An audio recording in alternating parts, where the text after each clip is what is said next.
วันที่ 24 กุมภาพันธ์ พุทธศักราช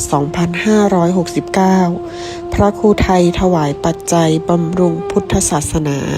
ที่ศรีลังกา วัดพระศรีบรมนันทราชวรวิหาร เมืองก๊อปประเทศศรีลังกา วัดพระศรีบรมนันทราชวรวิหารตั้งอยู่ที่เมืองก๊อปทางตอนใต้ของประเทศศรีลังกา เป็นพระอารามที่สำคัญมีความเกี่ยวข้องกับประเทศไทยโดยตรงในเชิงประวัติศาสตร์ในปีพุทธศักราช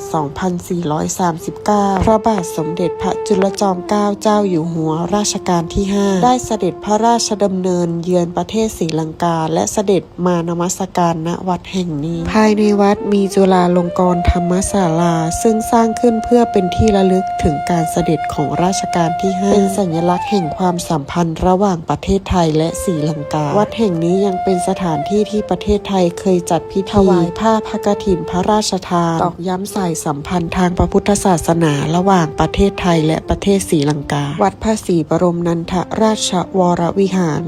จึงมิใช่วัดที่สำคัญของประเทศศรีลังกาแต่เป็นสถานที่ทางประวัติศาสตร์ที่เชื่อมโยงกับพระราชมัยตรีและพระพุทธศาสนาระหว่างประเทศไทยและประเทศศรีลังกามากกว่า 100 ปีวิญญาจารณสังสุขีดีกาโภวะ